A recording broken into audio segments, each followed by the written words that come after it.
Bullets Over Broadway the Musical is a jukebox musical written by Woody Allen, based on his and Douglas McGrath's film Bullets Over Broadway about a young playwright whose first Broadway play is financed by a gangster.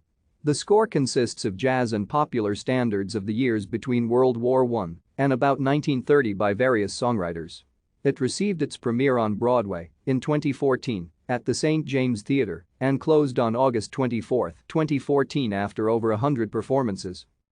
Bullets Over Broadway the Musical premiered on Broadway at the St. James Theatre on March 11, 2014 in previews, officially opening on April 10, 2014. Directed and choreographed by Susan Stroman, the cast features Marin Mazzie, Zach Braff, Nick Cordero, Karen Ziemba, Vincent Pastor, and Brooks Ashmanskas. Scenic design is by Santo Laquasto, costumes by William Ivy Long, lighting by Donald Holder, sound by Peter Hylensky, musical arrangements and supervision by Glenn Kelly, and orchestrations by Doug Besterman. The musical contains jazz and popular standards from the years between World War I and about 1930, with additional lyrics written by Glenn Kelly.